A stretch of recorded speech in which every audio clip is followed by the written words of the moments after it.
want to do anything to scare your children. That's the last thing we want to do. We don't want to scare anybody.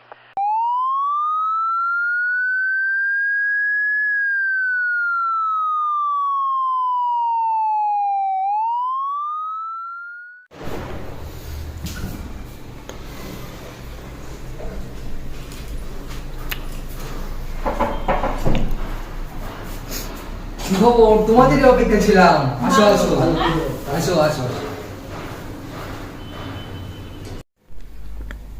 Retire করেছে তো অনেক দিন হচ্ছে, এখন কোনো planning, কোনো চিন্তা করলা, কোনো কিছু? হ্যাঁ হ্যাঁ, সেই কারণে তো আজ তোমাদের এখানে ডাকা। শোনো, আমাদের যে পুরানো ইউটিউব চ্যানেলটি আছে তার জন্য আমরা একটা ভিডিও ক্রিয়েট করব। চট্টগ্রামে মাদক ব্যবসা নিয়ে কিছু আমরা অথেন্টিক জিনিস পেয়েছি, সেটারই উপর আমরা ডকুমেন্টটা করতে চাচ্ছি। তোমরা কি আমার সাথে দিতে পারবা অ্যাজ এ ইউটিউবার? রাজি দিতে পারবা? তাহলে আমরা দেরি না করে কালকেই রওনা দিই।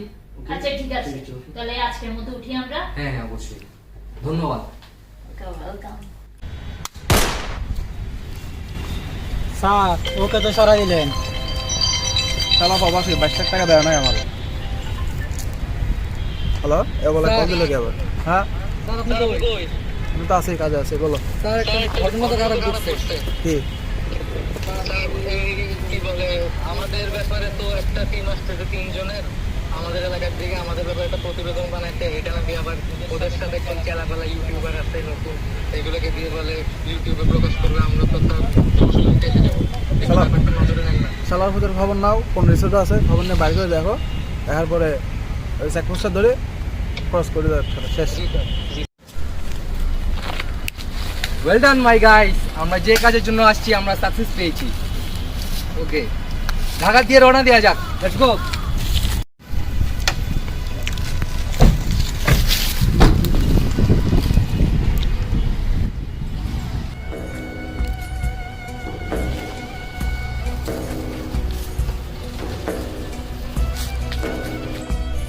কত আসে? নিউ মার্কেট থেকে বস। মাস করে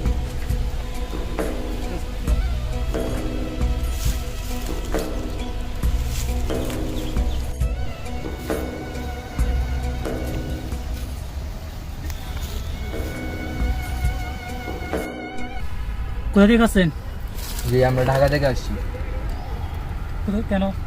আমরা একটা ডকুমেন্টারি বানাচ্ছিলাম, আমরা কাজ শেষ করে রওনা দিচ্ছি। দেখি আপনার ডকুমেন্ট আর লাইসেন্স দেখান। হ্যাঁ অবশ্যই।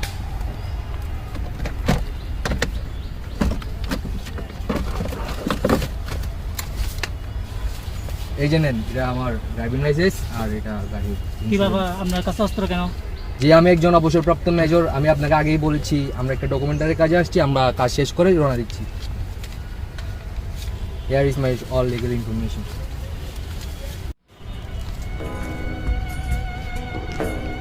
স্যার যাকে করছি তাকে তো পাইছি। নামাও, ছোট্ট।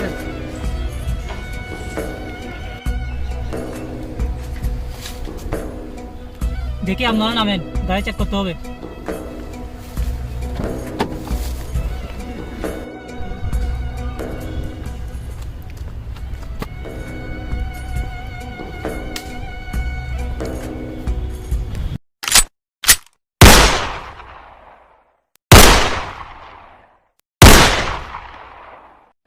এই মাথা মাল করে গাড়িতে তোলো, এই তোলো গাড়িতে তোলো, ওঠো।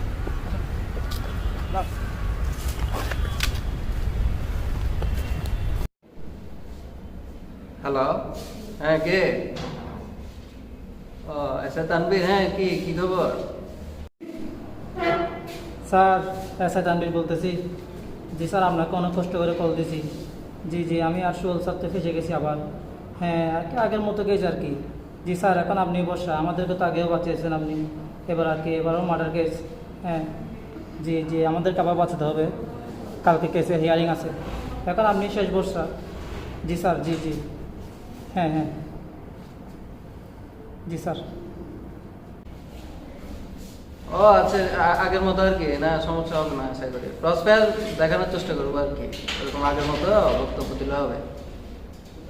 হ্যাঁ দেখবো, সমস্যা নেই। কালকে ওভাবে বলতে হবে আর কি, আগের মতোই। ওকে। মাননীয় বিচারক আসতেছেন, আপনারা সবাই উঠে দাঁড়ান।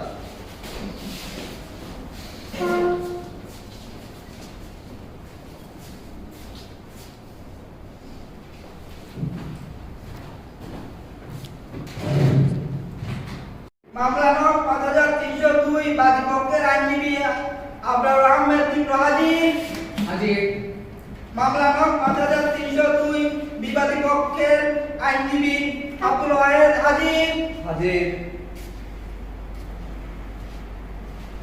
বিচার কার্য শুরু হওয়ার আগে আপনাদের বিশেষ কিছু বলার আছে? আপনার আদালতের কাজকর্ম শুরু করা যায়। বাদীপক্ষের আইনজীবী আপনার বক্তব্য পেশ করুন। ধন্যবাদ মাননীয় বিচারক। ইওর অনার, আজকে আমি আপনার কাছে একটি বিশেষ অনুরোধ নিয়ে এসেছি। মাননীয় বিচারক, আজকে বাংলাদেশে এমন একটি ঘটনা ঘটে যায়, একজন প্রশাসনিক কর্মকর্তা যখন একজন সাবেক প্রশাসনিক কর্মকর্তাকে হত্যা করে মাননীয় বিচারক, তখন আসলে আমাদের সকলেরই মাথা নত হয়ে যায়। মাননীয় বিচারক, আজকে যেটি হয়েছে, জুনের 15 তারিখ বাংলাদেশের দুজন স্বনামধন্য ইউটিউবার আমার মক্কেল আজকের, তারা তাদের একজন বন্ধু বাংলাদেশের একজন সাবেক মেজর শিহাব, তাকে নিয়ে তারা ঢাকা থেকে চট্টগ্রামের উদ্দেশ্যে রওনা দেন। তাদের উদ্দেশ্য ছিল চট্টগ্রামে যে এক প্রতিবেদন তৈরি করা, মাদক নির্মূলতার উপরে প্রতিবেদন তৈরি করা। সেই প্রতিবেদনের মূল উদ্দেশ্য ছিল মাননীয় বিচারক আজকে আমাদের ওসি সোহেলকে নিয়ে। মাননীয় বিচারক ওসি সোহেল এবং তারই কর্মকর্তা ইন্সপেক্টর তানভীর, এমন দুজন দুর্নীতিবাজ পুলিশ কর্মকর্তা বাংলাদেশের, তারা বিভিন্ন মানুষকে বিভিন্ন রকম ভাবে পূর্বে বিভিন্ন সময়ে হয়রানি করেন এবং যার সকল কিছুই তারা বিভিন্ন কৌশলে মাননীয় বিচারক আজকে ধামাচাপা দিয়ে আসছিলেন। কিন্তু আমার মক্কেল এবং তার বন্ধু মেজর শিহাব যখন চট্টগ্রামে যায় তাদের প্রতিবেদনটি তৈরি করতে, তাদের কাছে এমন কিছু অথেন্টিক ইনফরমেশন থাকে যে সকল ইনফরমেশনগুলোর জন্য ওসি সোহেল এবং ইন্সপেক্টর তানভীর তাদের পথের মধ্যে তারা যখন ঢাকা থেকে চিরাগঞ্জ থেকে ঢাকার উদ্দেশ্যে আবার রওনা করেন, তখন তাদের পথের মধ্যে পাকড়াও করেন এবং পাকড়াও করে তার সহযোগী আমার আজকের মক্কেল দুজন স্বনামধন্য ইউটিউবার, তাদেরকে মাননীয় স্পিকার এক পাশে নিয়ে যে আজকে আমাদের ওসি সোহেলের নির্দেশে ইন্সপেক্টর তানভীর মেজর শিহাবকে হত্যা করেন। মাননীয় স্পিকার, আজকে এই নৃশংস হত্যা মাননীয় বিচারক আমি বিচারছি। ধন্যবাদ। এই আইন আসামিকে হাজির করুন। আসামি হাজির। যাহা বলিব সত্য বলিব, যাহা বলিব সত্য বলিব, সত্য বলিয়া মিথ্যা বলিব না। কথা বলিয়া মিথ্যা বলিব না।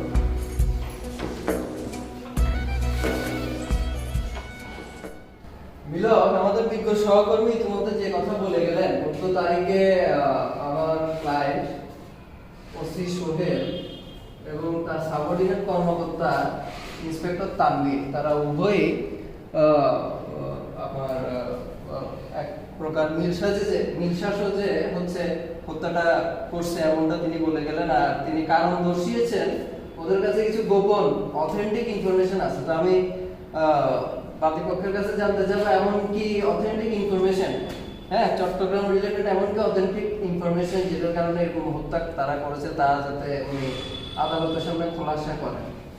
অনুমতি দেওয়া হলো। মিলর, আজকের এই মামলার যে অথেন্টিক ইনফরমেশনের কথা বলা হচ্ছে আমার বিজ্ঞ সহকর্মীর কাছ থেকে, মিলর সেই অথেন্টিক ইনফরমেশনগুলো আজকে বাংলাদেশের প্রমাণ না পাওয়ার জন্যই সেদিন এই হত্যাকাণ্ডটি ঘটানো হয় ওসি সোহেল এবং ইন্সপেক্টর তানভীর দ্বারা। মিলর, আজকে মামলার সাক্ষ্যে আমি আজকে প্রমাণ করার সাথে আমার প্রথম সাক্ষী আনিকা তাবাসসুম বাংলাদেশের স্বনামধন্য ইউটিউবার, তাকে এই কোর্টে হাজির করেছি। অনুমতি দেওয়া হলো। বাদীপক্ষের প্রথম সাক্ষী হাজির।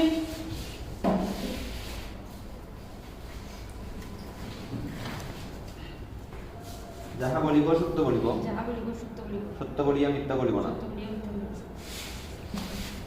আচ্ছা, আপনার নাম কি? আমার আনিকা তাবাসসুম। আপনি কি করেন? আমি দেশে ইউটিউবার। আচ্ছা, আপনারা সেদিন কয়জন বন্ধু মিলে আপনারা চট্টগ্রাম ঢাকা থেকে চট্টগ্রামের উদ্দেশ্যে রওনা দিয়েছেন? আমরা 3 বন্ধু। আপনাদের উদ্দেশ্য কি ছিল?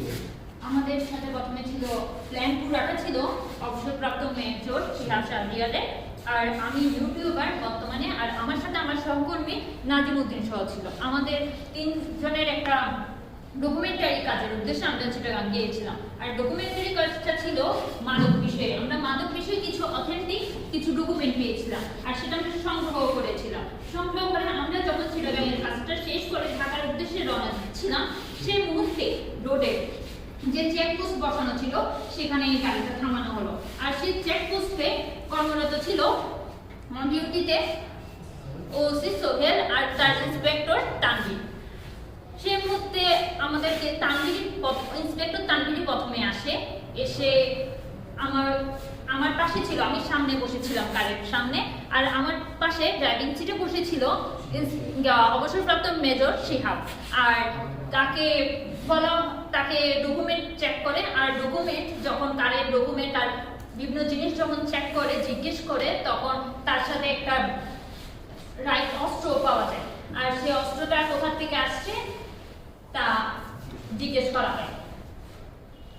ধন্যবাদ মাননীয় বিচারক। আমি আজকের এই মামলার সাথে আমার দ্বিতীয় সাক্ষী নাজিমউদ্দিনকে আপনার অনুমতিতে করে হাজির করছি। অনুমতি দেওয়া হোক। বাদী পক্ষের দ্বিতীয় সাক্ষী হাজির।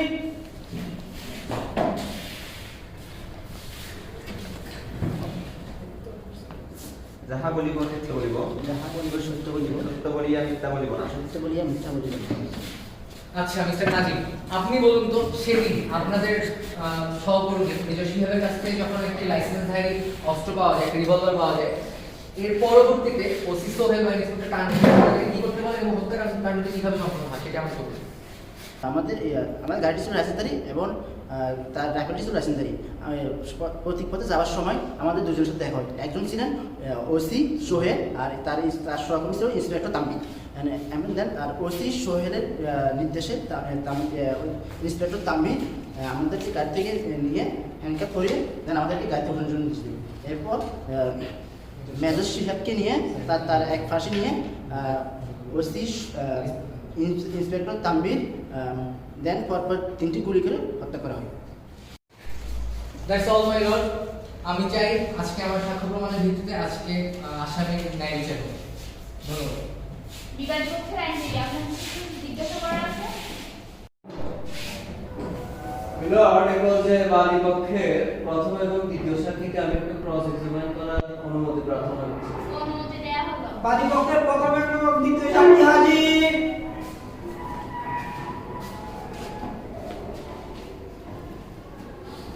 তাহলে ওই দিন ঘটনাস্থলে আপনারা উভয় উপস্থিত ছিলেন। জি।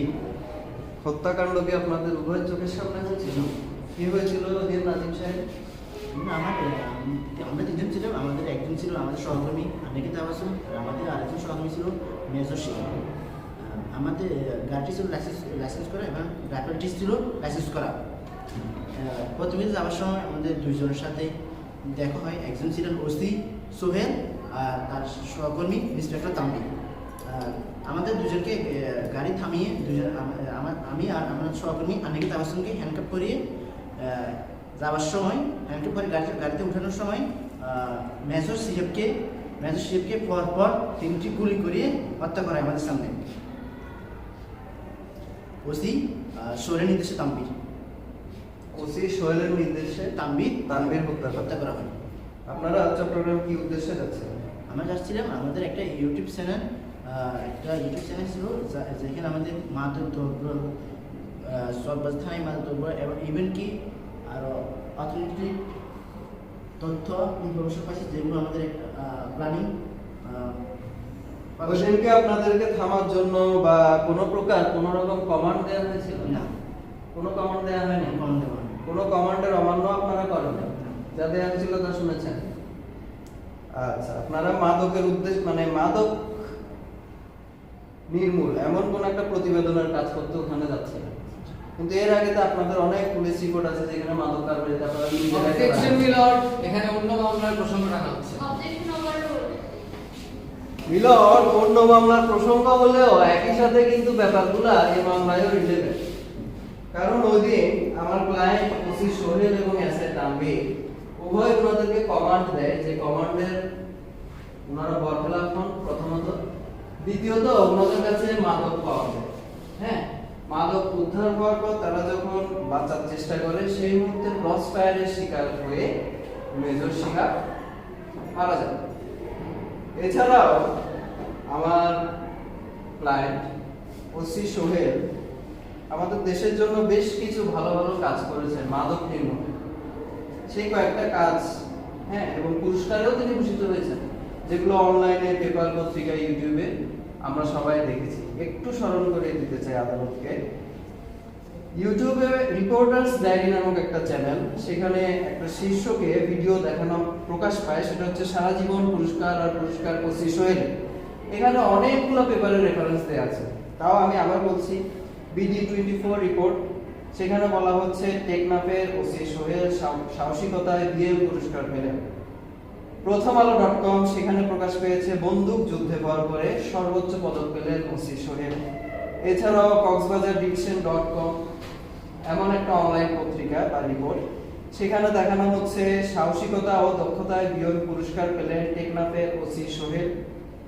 এভাবে অসংখ্য ভালো এবং দেশের অবদানে কাজ করে যাওয়া অফিসার এবং তার সহকর্মী, তাদেরকে এভাবে হয়রানি করা এবং দায়িত্ব পালন অবস্থায় এভাবে তাদেরকে কাঠগড়ায় দাঁড় করানো আমি মনে করি দেশের জন্য লজ্জাজনক, কারণ সে তার দায়িত্ব পালন করছে। Objection milord. Objection sustain. Milord আজকে 5 বার বরখাস্ত হওয়ার পরেও ক্ষমতার জোরে আজকে অফিস হয়ে তার নিজ চাকরিতে বহাল তবিয়তে রয়েছেন মিলর আজকে এই ওসি ছিলেন চট্টগ্রামের চকবাজার থানার একটি সাবেক ওসি। তিনি যখন চকবাজার থানায় ওসি কর্মরত থাকা অবস্থায় তার নামে প্রচুর অভিযোগ আসে এবং সে সকল অভিযোগের ভিত্তিতে তাকে বরখাস্ত করা হয় 5 বার এবং তিনি তার নিজের ক্ষমতার জোরে আজকে তার নিজের পজিশনে মিলর বহাল তবিয়তে থাকেন। মিলর আজকে এই ওসি সোহেলের বেতনই বা কতটুকু এবং সেই জায়গা থেকে তিনি আজকে কি করেন, তার স্ত্রীর নামে বা চট্টগ্রামের চকবাজারে একটি 1.5 কোটি টাকার বিল্ডিং থাকে 6 তলা। আজকে ওসি সোহেল এতটুকু চাকরি করে তার লাভেন বাজারে নিজের নামে ফ্ল্যাট থেকে মিলর, এগুলো কোথা থেকে আসে মিলর? সেগুলোর প্রশ্ন থেকে যায় আপনার কাছে। সেই প্রশ্ন থেকে আরো আসে আজকে এই ওসি সোহেল তিনি বা চট্টগ্রামে ক্রসফায়ার কিং নামে পরিচিত। কোথা থেকে সেই এই ক্রসফায়ার কিং নামটি আসে? তিনি বহু নিরীহ মানুষকে, এমনও অভিযোগ রয়েছে মিলর, রমজান মাসে তারাবির নামাজ থেকে মসজিদ থেকে একটি নিরীহ মানুষকে উঠিয়ে এনে ক্রসফায়ারে মেরে ফেলেন মাদক মামলার নামে মিলর। এই সকল প্রচুর তথ্য আমাদের আজকে অফিস সোহেলের নামে থাকে, যেগুলো আমি আপনার কাছে পেশ করেছি মিলর আজকে আমার বিজ্ঞ সহকর্মী আব্দুল ওয়াহেদ উনি বলতে চাচ্ছেন যে আমার মক্কেলরা বিভিন্ন মিথ্যা অভিযোগ দিচ্ছেন, আমার মক্কেলরা নাকি মাদক ব্যবসার সাথে জড়িত, তাদের গাড়িতে নাকি মাদক পাওয়া যায়। মিলর সেদিন আমাদের মক্কেলদের কথা যে সঠিক, যে সেদিন যে এসআই তানভীর ওসি সোহেলের নির্দেশে আমাদের মক্কেলের বন্ধুকে হত্যা করে মেজর সিয়ামকে, সেই প্রমাণের ভিত্তিতে আমি আপনার অনুমতি সাপেক্ষে একজন চক্ষু সাক্ষী হাজির করতে চাই। মিলর অনুমতি দেওয়া হলো।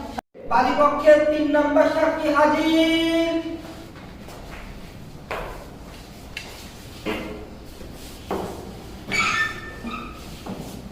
যাহা বলিব সত্য বলিব, যাহা বলিব সত্য বলিব, সত্য বলিয়া মিথ্যা বলিব না, সত্য বলিয়া মিথ্যা বলিব না।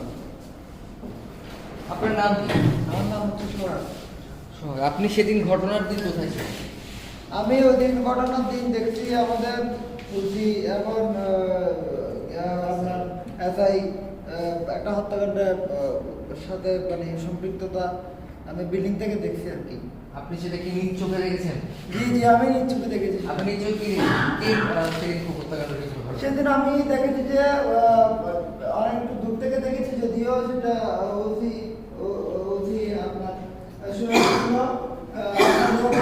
মানে গুলি করতেছিল, শুট করতেছিল, ওটা দেখছিলাম আর কি। মিলর্ড আমি আপনার অনুমতি সাপেক্ষে একটু আসামিদের সাথে কিছু প্রশ্ন করতে চাই। অনুমতি দেওয়া হলো। আচ্ছা মিস্টার তানভীর, আপনি কি বলতে চাচ্ছেন সেদিন আপনার হত্যাকাণ্ডের একটি ঘটনা? জি। আমার কাছে প্রমাণ তথ্য সাপেক্ষে আমি বলতে পারি সেদিন আপনি আপনার ঊর্ধ্বতন কর্মকর্তা ওসি সোহেলের নির্দেশে সেদিন মেজর শিহাবের বুকে কোনো কারণ ছাড়াই পরপর 3টি গুলি করেন। এটা আসলে সম্পূর্ণ মিথ্যা কথা। আমরা মাদক নিয়ন্ত্রণে কাজ করতেছিলাম, আমরা ওনার গাড়িতে মাদক দ্রব্য পাই এবং আমরা ওনাকে আত্মসমর্পণ করতে বললে উনি করে না, আমাদের উপর গুলি চালানোর জন্য। আচ্ছা ঠিক আছে, আপনি আমাকে শুধু এটি আমাকে বুঝিয়ে যান এবং আপনি এবং আপনার আইনজীবী যে বলে যাচ্ছেন আপনারা একটি গুলি করেন, কিন্তু তাহলে পোস্টমর্টম রিপোর্ট অনুযায়ী মেজর শিহাবের বুকে কিভাবে 3টি গুলি আসে? সেটা আমরা জানি না, আমরা শুধু আত্মরক্ষা নির্বাচনের জন্য একটা গুলি চালাই। এটাই হচ্ছে মিলর্ড, এই হচ্ছে কাহিনী, এটাই হচ্ছে ঘটনা।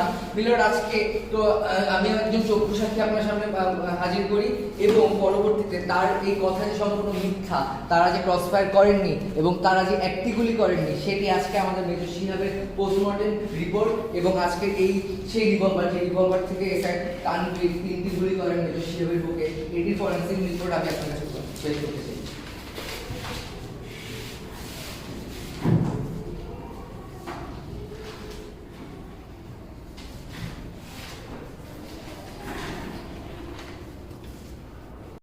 Thank you lawyers and assistants. বাদীপক্ষে কিছু বলার আছে? না মিলর। বিবাদী পক্ষে কিছু বলার আছে? না মিলর। ওসি সোহেল এবং এসআই তানভীর উভয়ই অত্যন্ত দারুণ অফিসার, যা আদালত স্বীকার করে।